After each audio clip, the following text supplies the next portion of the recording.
Hey, everybody, I'm back. That's right. I know I was away last week, but here I am back for this week's ClayShare Live at 5. I, of course, am Jessica Putnam-Phillips, and I was away in Waukesha, Wisconsin at the Fine Arts Expo. But as you all know, August is DiamondCore Tools month here at ClayShare, and we have Nikolai joining us again. He's come back now. He and Kevin covered last week and did an amazing throwing demo. Well, to follow that up tonight, he's going to be doing a summer trimming demo, and he's going to be trimming some vessels that'll be perfect for produce or some cool drinks, or I heard something about whipped cream happening maybe in a vessel. I don't know, but I'm really excited to see that. We are also giving away 2 sets of extra large trimming tools. It's set number 1 to 2 lucky winners. As always, to enter any of our giveaways, you just go to clayshare.com and sign up for our emails. Premium members of ClayShare, well, you are automatically entered always, so you don't have to do anything. There is no purchase necessary. You do not have to watch to win. We will email the winners and let them know. So 2 folks are going to win. If you have not signed up for the emails yet, you won't win tonight, but guess what? Nikolai is going to be back with us next week, and we're going to have another giveaway. We also have this really great Try It kit that DiamondCore Tools has put together. So if you purchase $100 or more of DiamondCore Tools from DiamondCoreTools.com, and you put in the code ClayShare24, so the way it works is you make your purchase, you put the Try It kit in your cart as well, you use the code ClayShare24, and then you get this for free.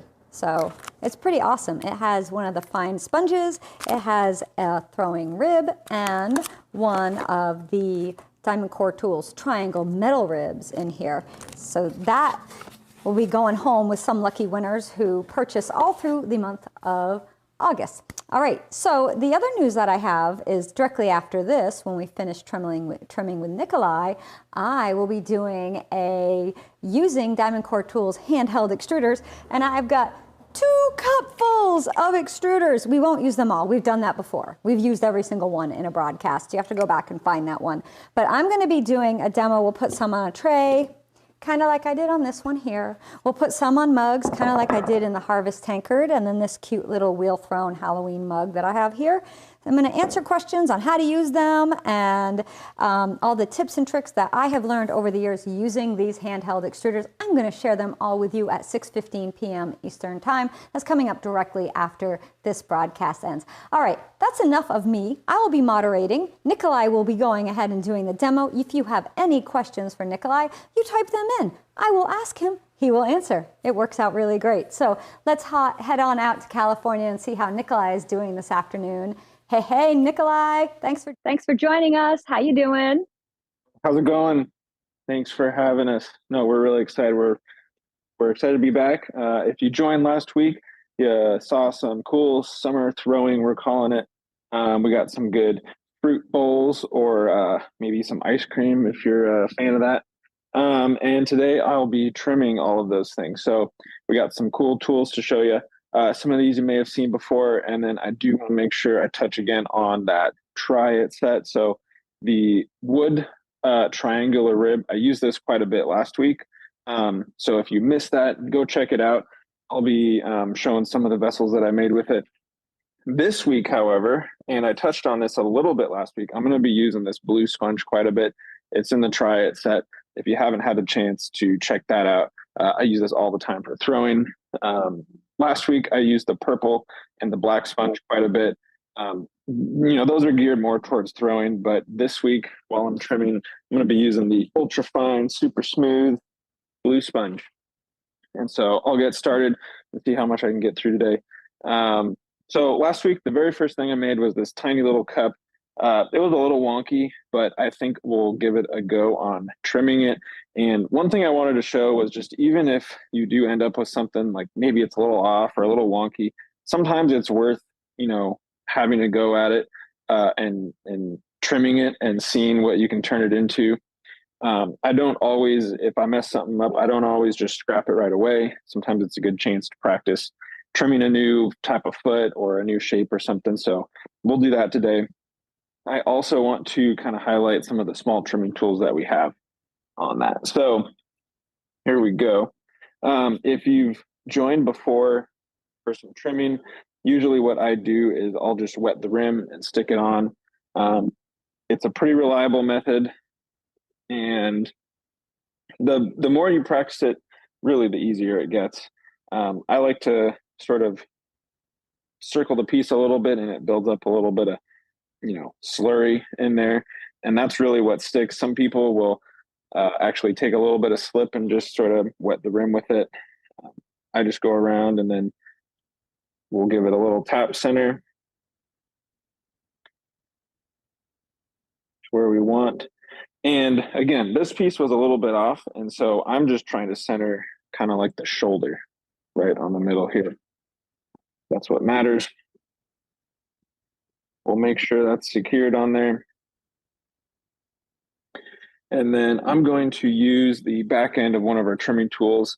A lot of folks ask, what are all these shapes for back here? And it's really up to you. I use them all the time for smoothing, a seam, or kind of getting into a tiny little area.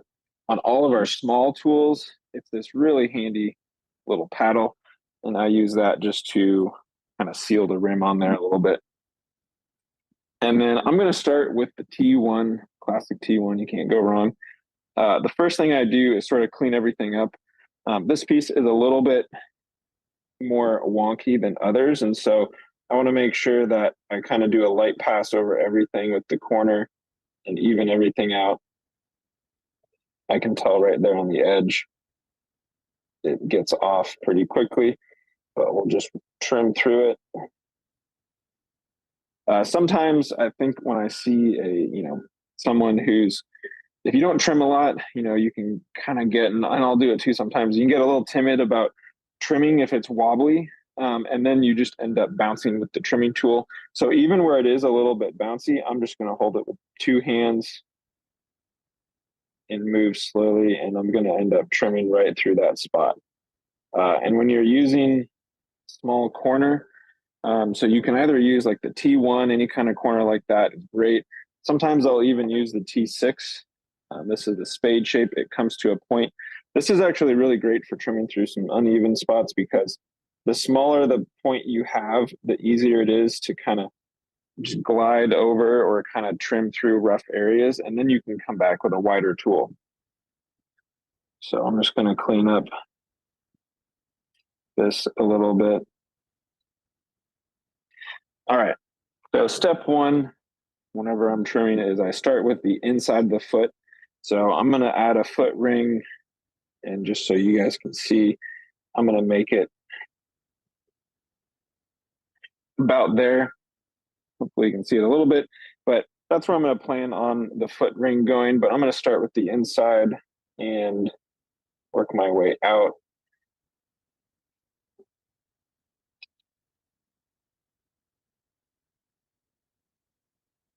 And I just do one pass at a time. I really take my time with this because, everyone's trimmed through. I've done it. I may have done it on here before. It happens all the time. I just go slow. I'll give it a little tap to kind of see how it sounds. Again, the more you kind of practice some of this, you can tap the top of it. I've seen people hit it with, like a little stick or the trimming tool. There's a lot of methods, but the more you do it, the more you kind of get the sound of how thin that clay is getting. So I'm going to keep whittling away. And when I'm doing the base like this, I just do a very thin layer at a time.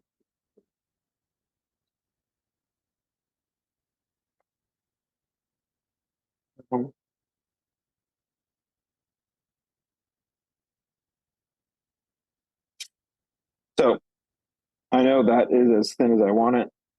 You can kind of hear it. It sounds a little bit more echoey, kind of like you put a piece of cardboard on top. So that's good on my height there. Now I know all of this extra bulky clay I can get rid of. And this is a pretty small piece, so I'm going to switch over to some of our small tools. The two I use the most are probably, it's the 102 and the 104. The first one is a sort of flat top. It's a miniature little wedge tool. And then the 104, we call it the hook tip. It's got a great little point on there, very flat top. and then kind of a obtuse angle here. So I use those all the time. The 102, it's got a little bit more rounded sides, so it's a little bit kind of softer on everything. I'm going to get rid of some of this. And again, some of this was wonky. I made a line with the wood ribbon there. Now is the time to really go clean everything up. So if you're someone who doesn't spend a lot of time trimming, I definitely encourage you to just, try removing more material. You'd be surprised that it can be pretty fun when you get into adding all sorts of little details and angles on there.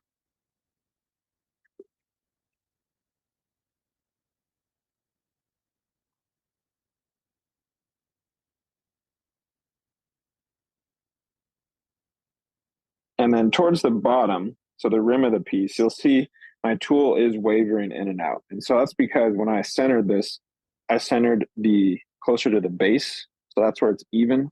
Down by the rim, I need to trim that very little. So it's already thin.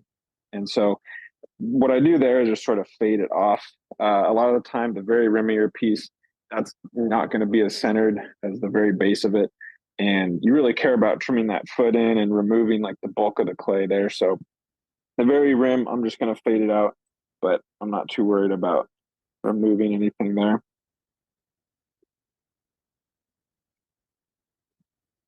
And then I'm going to just sort of clean up this little indent.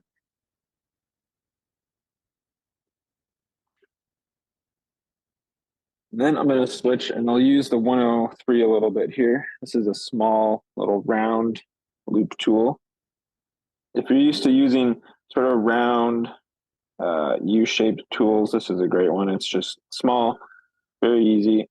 And I'm going to use it to make this little concave arch in here.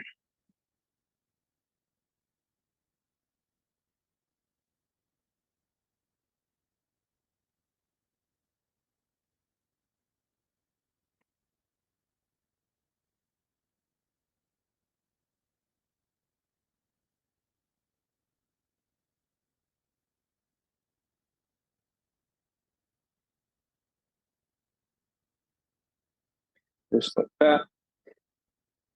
And then whenever I've been making sort of the foot ring with this sort of concave scooping shape on the side, I'll use some of our other tools that have more like a larger gradual loop shape to them. So this is the T7, it's an avocado.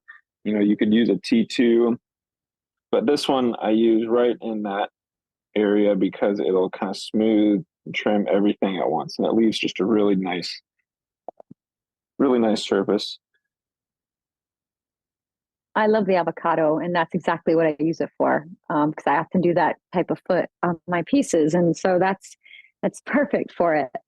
It fits right in there, and you do have, so one thing that's different about the avocado than like a T2, for example, is you have a little bit smaller side and a little bit bigger side, so you can adapt it to a, different angles or different sort of radiuses of that inside there. So depending on how you hold it in there, so it's really just works really well for this.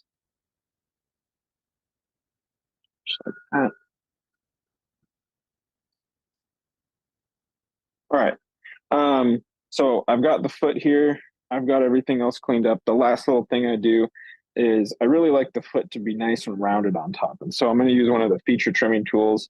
It's the 301. It's got this little triangle tip in it.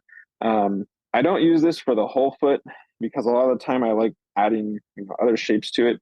But almost every time I use it just to round out the very top of it.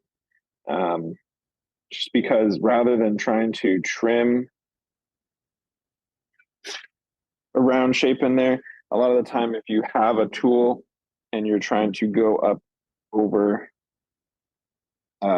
like a rim or the foot, you end up with just like a bunch of flat lines going around.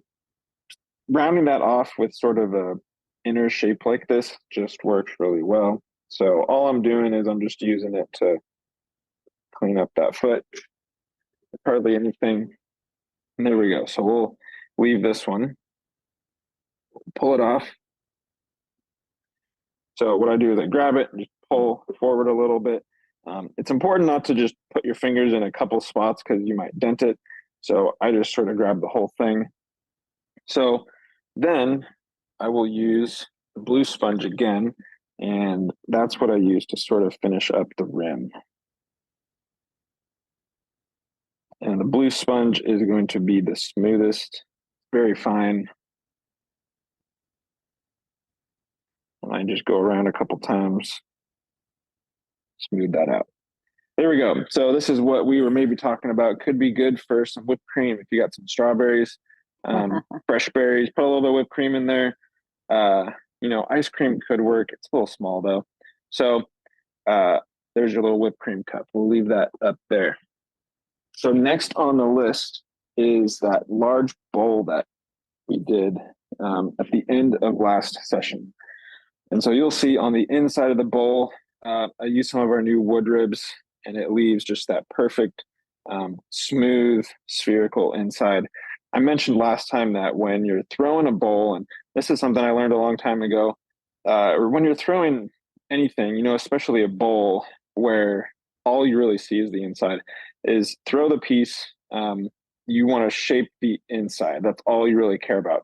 I hardly care about the outside because we're going to trim all that away today. So one thing I try to remind people is, rather than looking while you're throwing at the outside and what that shape is like, the inside is something that's really hard to come back and fix. So just focus on that inside. And then now we get to worry about the outside. So I'm going to get a little bit of water on the wheel again. We will get the rim wet. And this one, I just got to be careful flipping it. Get it on. Slurry, there we go.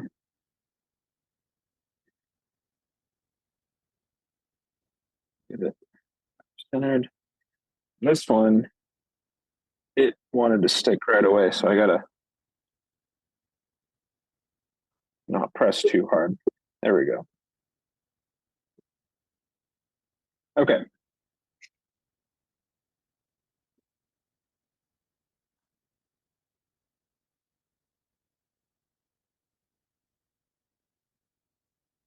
Got her in there. Again, I like to center just kind of the shoulder area.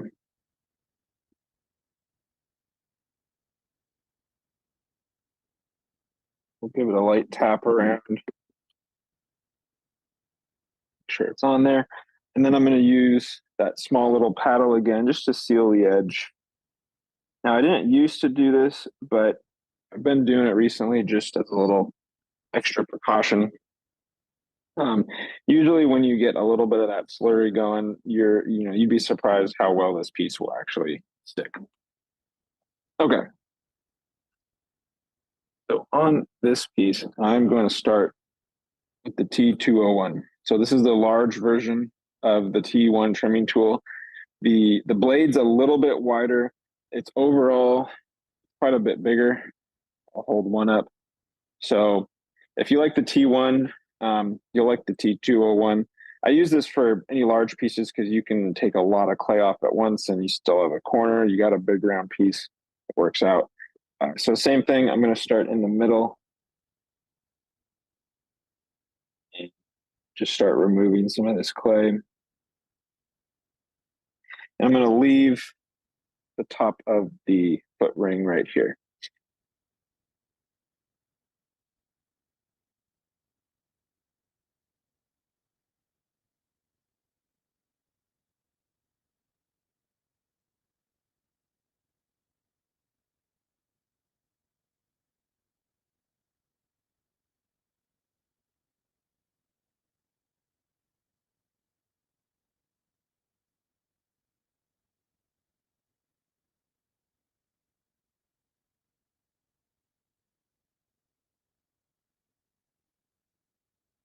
So something to keep in mind too with such a large bowl.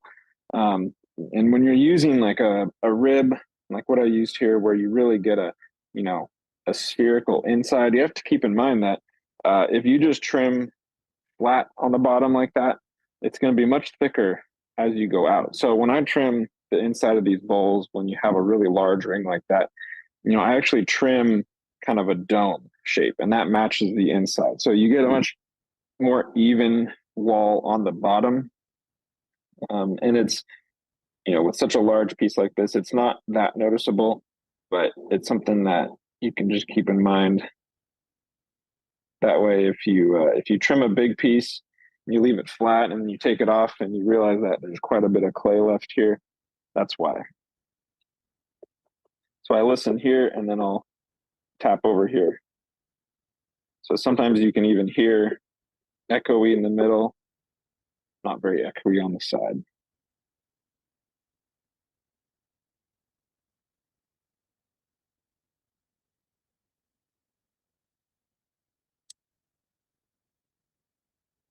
It's also why one thing that I watch here is, I put this tool on it right where my foot is. So this is going to be the top of the foot.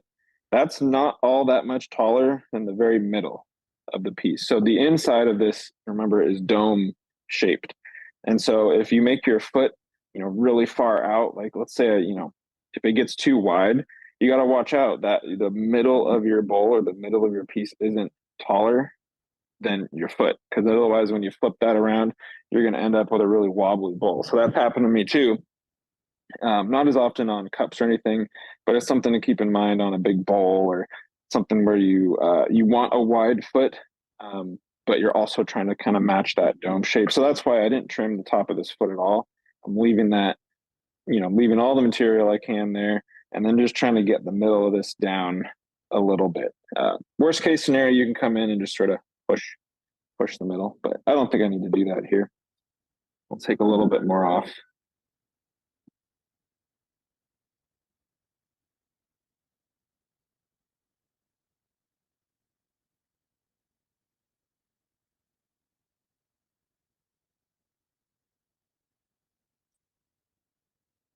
And another thing that I mentioned too, or that I've noticed just in talking to people, is that sometimes their trimming with the clay is too wet. And so don't be afraid to, you don't want it bone dry, but it's okay to be just a little bit firmer. So even right here, this clay was a tad wet than what I'm used to. And I found it's more likely to kind of catch on things, or when you're trimming, if you push too hard, it'll get deformed. So personally, I've just found trimming on too wet of clay can become difficult. And that all just kind of has to do with letting it dry real slow. The bigger the piece, the longer you just gotta let it equalize. So we're getting there on here.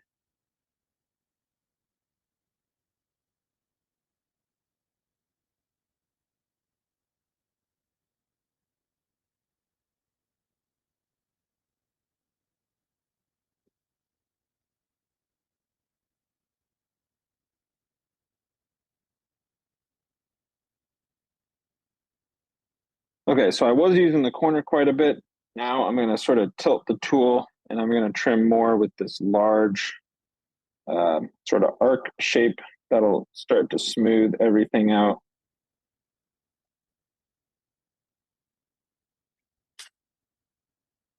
And then to switch to the outside, I'm going to switch to the 204. This is the hammerhead tool. This is my number 2 tool for anything this size. So it's kind of like a big avocado where you have a small end and a large end, really nice arc, but you also have a little bit of a square corner if you need to get into something. It's kind of like a modified avocado, but it's a lot of fun. Really works well on the outside of stuff. And I'm just going to be going up and down this outside face with it, taking off as much as I can. So one thing I know is that the inside of the foot right here, I can match the outside face. I can go all the way down to match that because I know this foot is just going to stick out. So I'm going to lead with that corner and just start removing as much material as I can.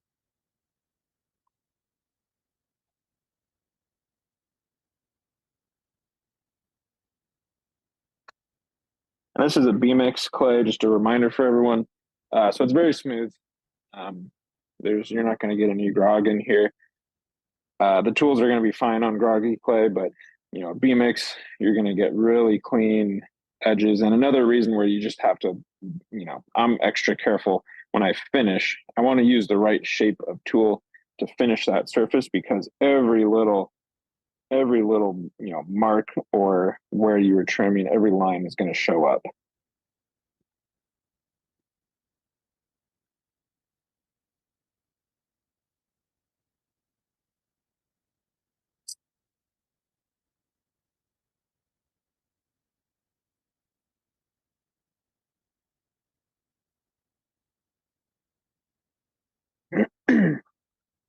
And then I have a really defined inside edge to the foot. The outside, I'm going to do that same sort of like swooping arc. Get rid of some of that. So I'm kind of leaving this, using the kind of the back end of this hammerhead tool to start to shape that arc.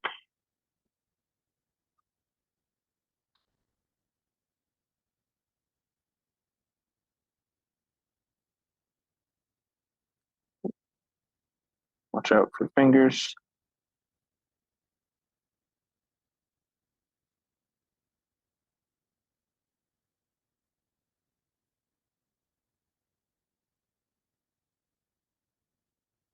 All right, and then you'll see here, there's still some lines. So to get that fully smooth, I changed the angle of the tool this way and also tilt it back and forth, just trying to sort of match that curve as much as possible to get rid of those little lines.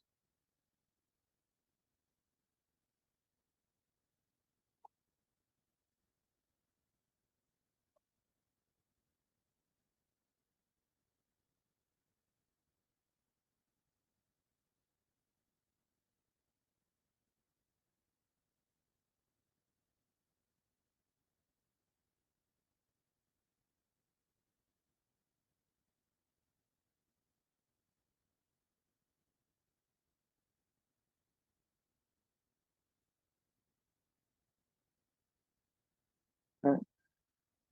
Building up a lot of material here. I like to trim a lot, so I usually end up a lot of clay, but that's really how you get this nice even walls everywhere.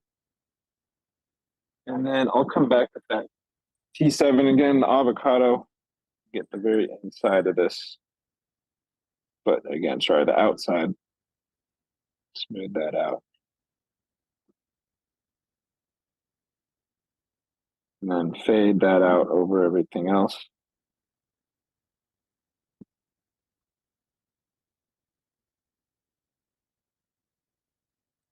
And then I'm going to use the feature tool and just lightly kind of round this foot out. I'm not trying to change the shape of it, but just trying to get a nice rounded top to it. Oh, and that's a little wet there, so it's gonna want to cut in. But we'll reshape it.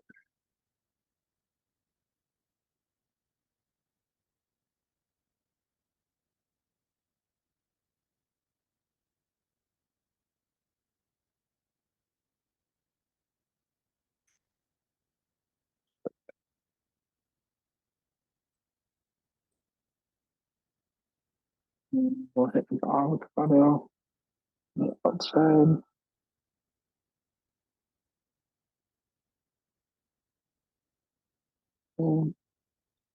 And then on the inside, I'm going to use that 102 and just square that up. Okay. And then very last thing,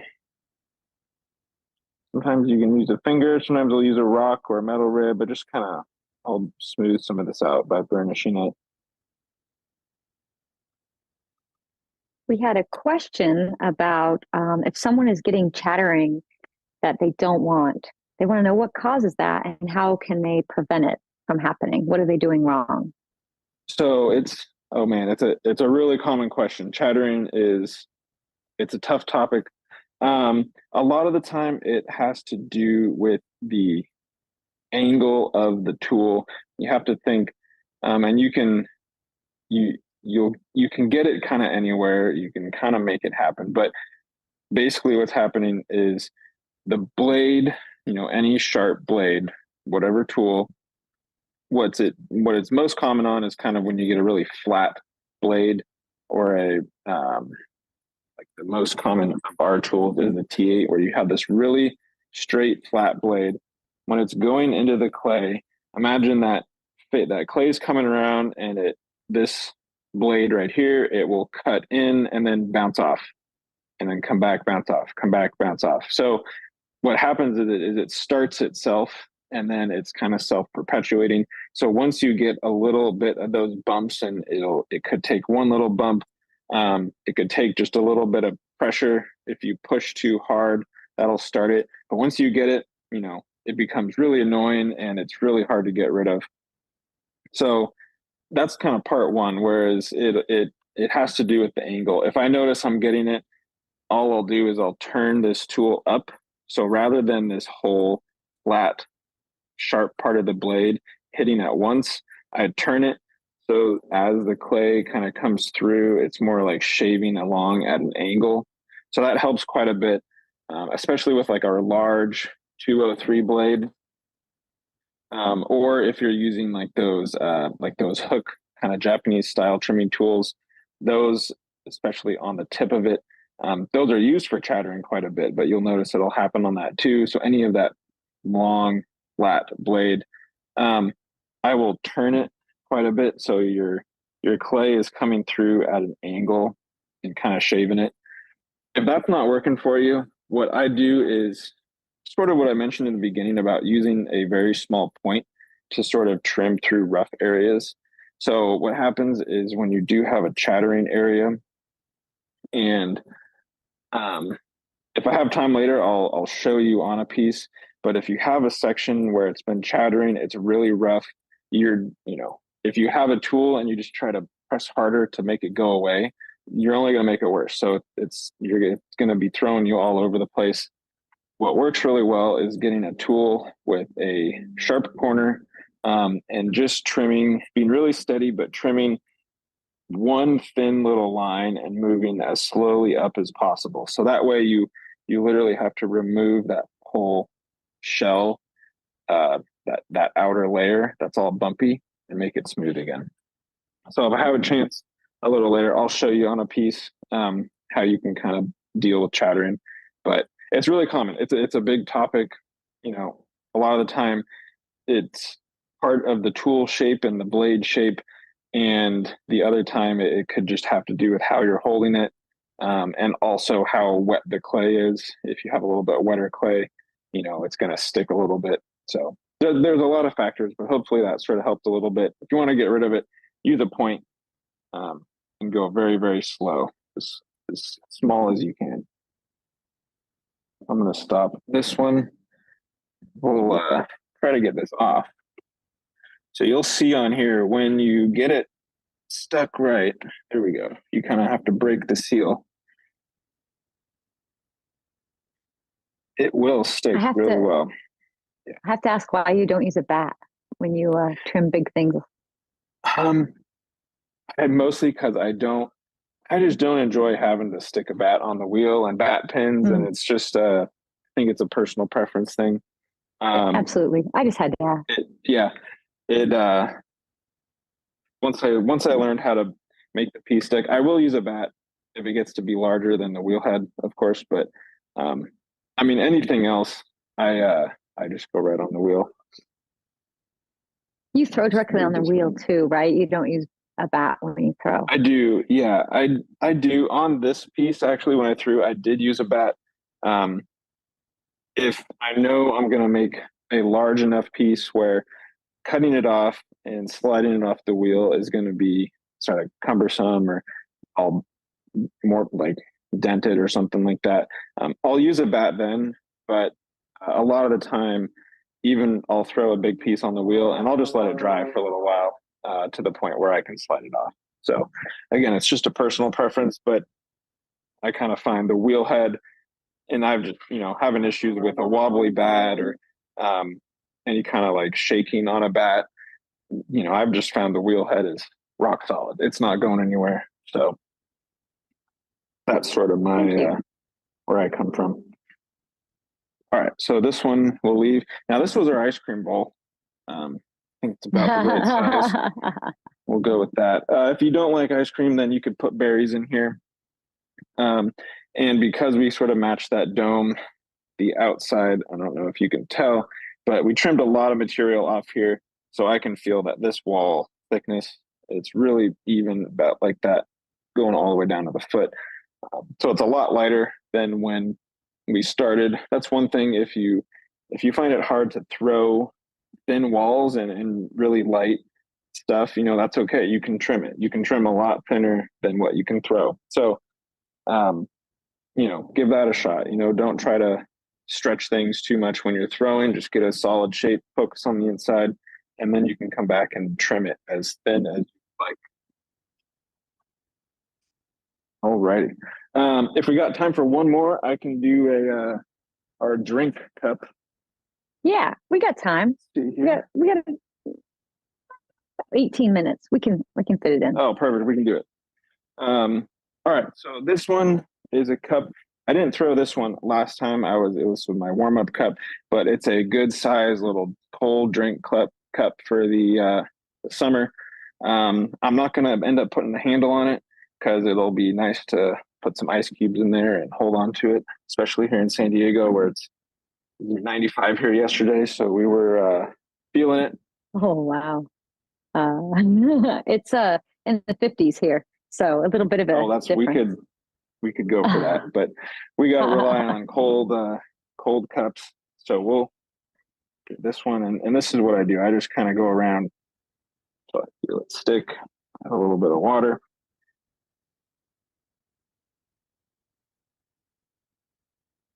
Center it.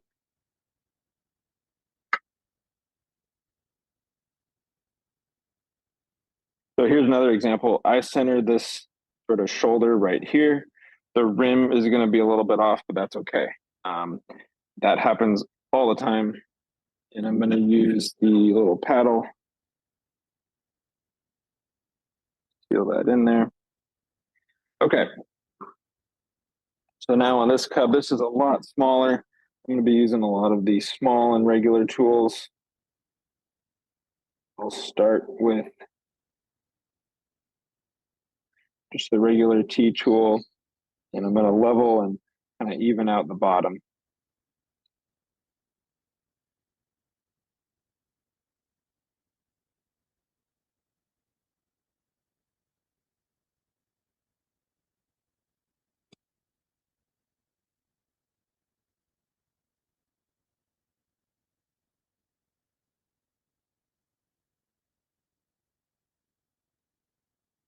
And this piece is a little bit drier, so I can tell while I'm trimming it's just firmer. I don't mind that though, because it's not dry enough where you're still getting like small ribbons and everything coming off. But I find that you can get just a lot cleaner trim lines. Whereas if it's a little wet, you could even, you don't want to dent it just picking it up. So I don't mind it. The tools do fine and a little bit drier clay.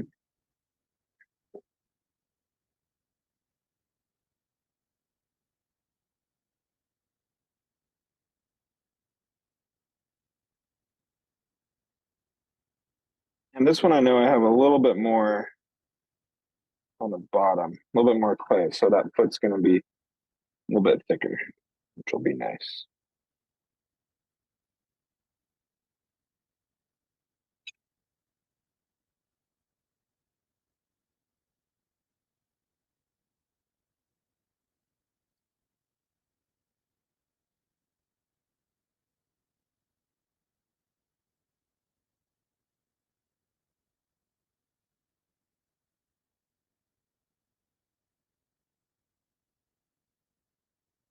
We'll get that down.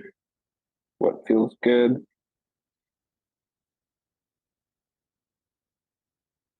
And this one, I'm not going to worry as much about trying to make that dome on the bottom, that dome shape. It's a, it's a pretty small little cup, so I'm just going to make it flat on the bottom.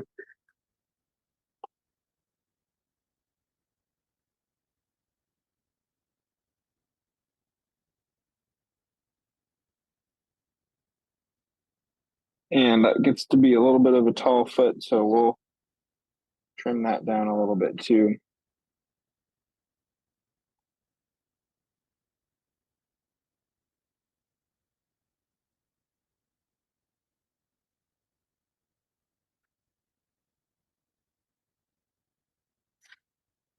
Just that.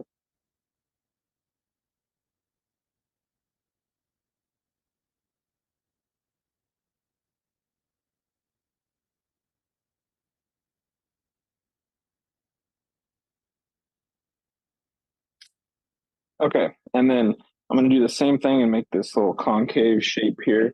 The avocado has been working really well for me today, so I'm going to use that.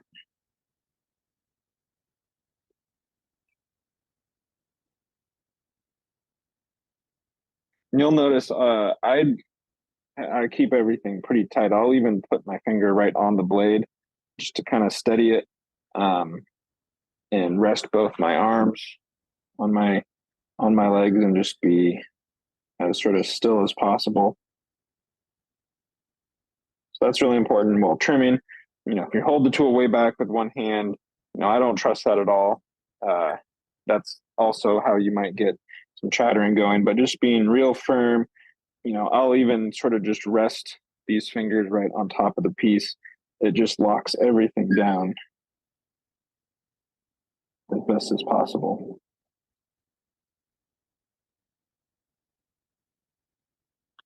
Okay, so we got a nice little concave lip there. I'll use that feature tool. There we go, right here. So you'll see the top of the foot is always flat. From trimming it, I don't mess with that. I'll just come around and use the feature tool to round it out. So now it's a very smooth foot. And then I'll see what I can do about, I'm going to try to, well, I'll try to get some chattering going on the side. And so this is a little bit drier.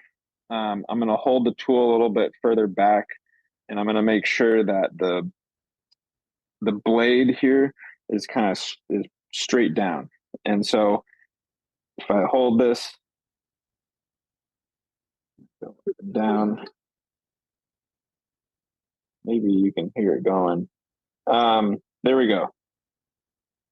So maybe you can tell, but it's starting to vibrate. And that's probably what happens when you get real bad chattering. So you're going to get a lot of that sort of vibration. And once it starts, it's really hard to, I can't just push harder to make this go through it. And so if I move out of the way and come back over it, sometimes it'll even sort of propagate itself down. And then you end up with this, it could be nice, there's a whole sort of type of chattering on purpose, but you end up with this really bumpy surface, and it's tough to work with. And no matter how hard you try to get rid of this, it's still just going to be chattering. So what I do in those cases is I go to a really sharp corner. The T6 in this case would work, and you could use a T1. You could use any tool that gives you a really fine point. And I'm just going to start where I know the chattering is not, so like some smooth piece. And I'm just going to trim the smallest little line as possible and work my way up through that chattering.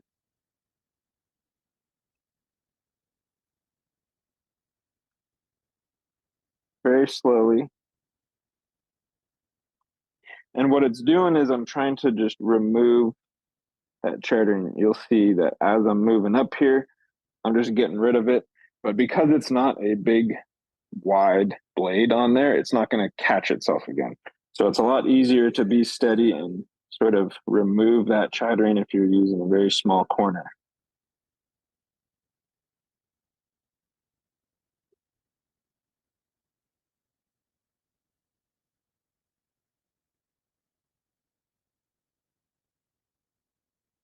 There we go. So the chattering part's gone, but now I have all these little horizontal lines. And now I can come back through. I'll use the 203, and instead of being straight up and down like that, I'm going to turn this at an angle.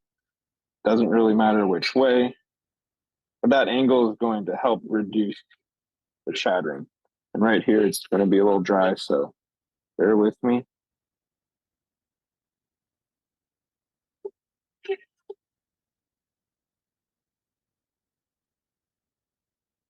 So having this at an angle, the blade, the clay kind of shaves off, and it's less likely to just sort of catch that whole edge all at once. And for this piece, I'm gonna go all the way down.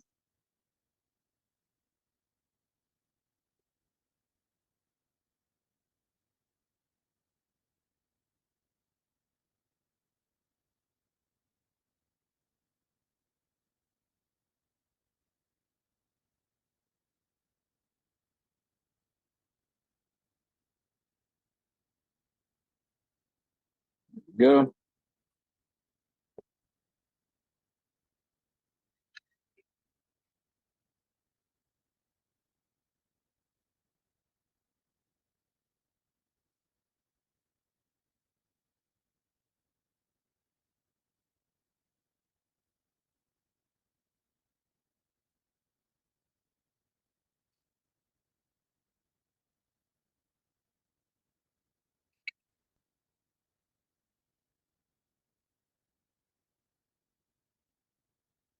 Alrighty. So the very last thing I'll do on this is I'm going to add a little bit of underglaze. So this will really make it perfect for a summer drink. For this, I'm using Mako's Fundamentals. It's an apricot and a Tucson turquoise. Shake these up. A lot of the time I'll use a colored slip. In this case, I'm using an underglaze. Either one works. I tend to prefer like a slip just because I found it dries a little bit better with the clay. And it's nothing against an underglaze, but sometimes I found that like an underglaze you'll get this really hard outer shell, whereas a slip kind of conforms to the clay a little bit better. Either one's totally fine. I'm gonna paint a little bit of this on. So this will fire a nice bright orange. Have you tried the envelopes? No, I haven't. It's on my list. But those sound like they might be right up my alley. So I think you would love them. They are very much like a slip, but you don't need as much. They're just great. No, I'm gonna try them. We don't have them here yet, but we'll get some. We started carrying a bunch of Mako glazes just here in our store, and I've been kind of messing around with a bunch of stuff. I really like a lot of their stoneware glazes, and I have been using their underglazes here, so it's been good. So I'm gonna just fade this off a little bit, just like that.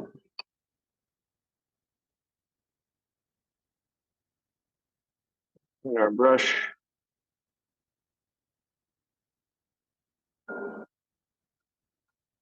And then the next one, the turquoise,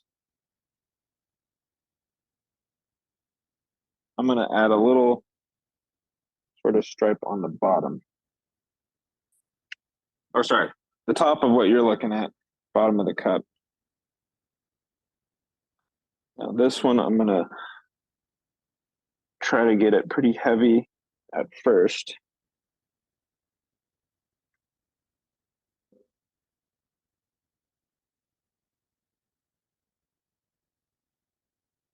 Right there. And then I'm going to kind of fade it down a little bit. So it's going to make this cool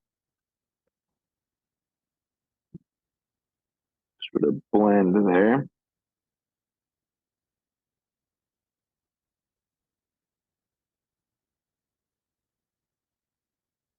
Just like that.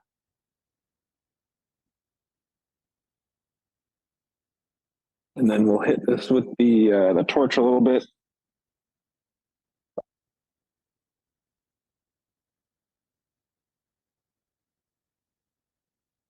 And right now it's really shiny, so you can tell it's wet, and I just torch it until it cools off a little bit. I'm sorry, it warms up, it'll become more matte. And now one thing to keep in mind while you're torching something, if you have it stuck onto the wheel by itself, you're heating up all the air in there. And so if you go too long, it'll actually pop off the wheel. It's not too crazy, but I have, had something, sometimes you'll see the top will pop open if it's too wet, or the whole piece will just pop off. So I try not to go too much at one time.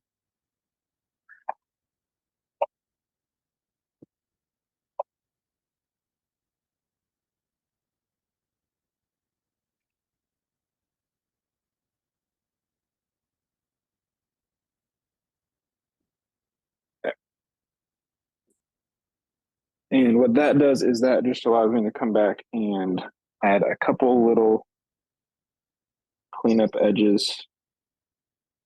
So like right on top, we'll clean that up. Sometimes it's hard to get a straight line with just a little paintbrush.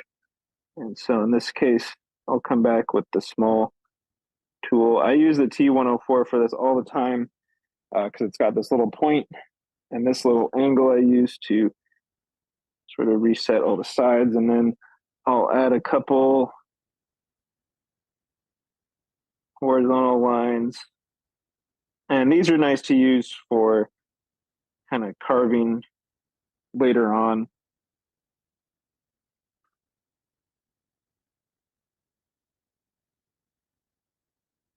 So we got about 2 minutes. There we go. So I think, well, that'll do it. So we'll leave her there. And another thing is this is all be good to touch, so we'll pop that off.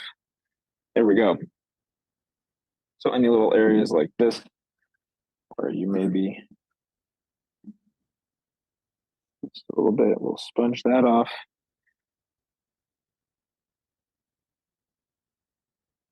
Fix this edge.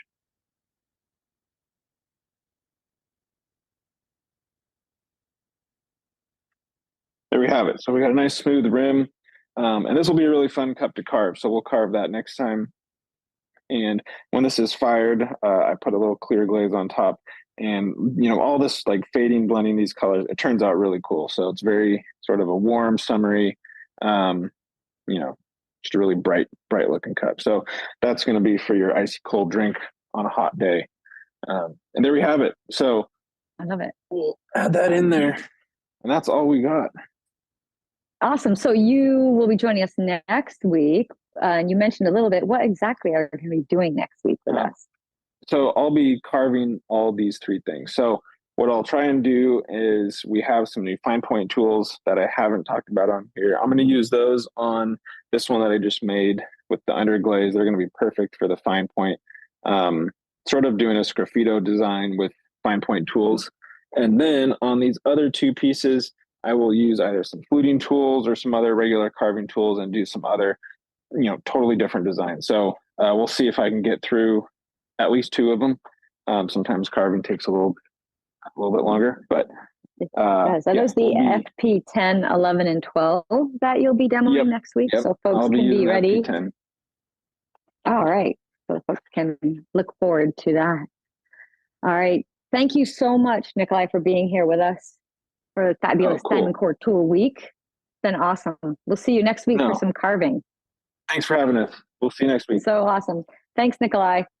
Always a pleasure to have Nikolai join us, but we're not done yet. we're giving away a set of the extra large trimming tools, the ones he was using tonight, the big ones. Those are the T201, 203, 202, 203, and 204.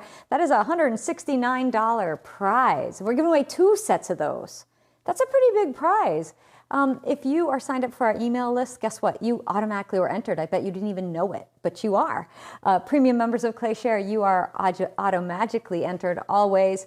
If you didn't sign up for our email list, well, you're not going to win tonight, but guess what? You could go sign up and be in the giveaway drawing next week and maybe win. So we're going to be giving away another amazing set of DiamondCore tools. Next week, you have to come back and find out what they are.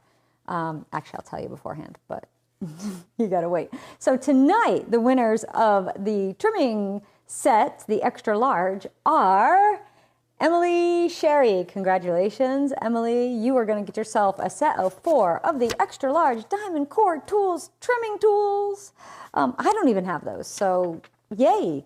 I do have some trimming tools from DiamondCore Tools. They're messy because they actually get used, and I love them. And I have to tell you, I just want to say a little bit about these tools. You can see they're messy.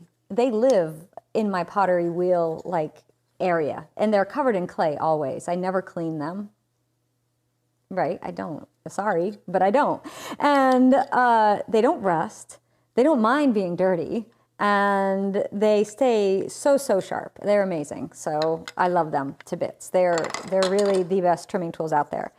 So congrats, Emily. And the second person who has won themselves a set of 4 extra large DiamondCore Tools trimming tools is Gwen Bennett. Gwen Bennett, congratulations. You and Emily are going to get yourself some extra large DiamondCore Tools trimming tools. We will get you connected. We'll email you and hook you up with DiamondCore Tools, and they will get those out to you. Everybody else, thank you so much for being with us this week. Now, we'll be back next week for ClayShare Live at 5 with Nikolai, finishing off the DiamondCore Tools month, and he's going to be doing the trimming, the carving, I should say, with the new fine point tools. That's the FP 10, 11, and 12, which I happen to have, which I haven't used yet. So I'm going to use those before we come back next week. So all my premium members, you guys, you know, we always have to do something with the handheld extruders because I love them. And because I've got a few of them. Yeah, I think I have them all. Maybe not, but it's a thing. So I'm going to be showing you how to use them and how to make handles with them. Now, of course, we'll put some handles on a tray. I actually got a big tray over there drying that we're going to do, kind of like this size. We're also going to put some handles on mugs, like I have here. And if you missed the large tray tutorial that I did, where I actually used the large handheld extruders, the extra large ones, I made a tray where the sidewalls were made with these, and that tutorial's up. You can go find that and watch it, but I'll be sharing that, the finished one, with everybody next in prime time. So if you're not a premium member of ClayShare yet, you can go to clayshare.com or download the ClayShare app and sign up, and you can watch tonight. And you can also access our hundreds of classes that we already have, the thousands of videos that I've been doing. I'm in my eight years of filming weekly classes for you all. There's hundreds, thousands. There's so much there. You will never watch them all. You got to catch me, because every week we have at least 2 to 3 new videos going up. So, all right, everybody. Well, I hope you enjoyed this fabulous trimming tutorial with Nikolai. I sure did. I will see you all next week for Live at 5, and premium members, I'll catch you in about 10 minutes. Bye, everybody.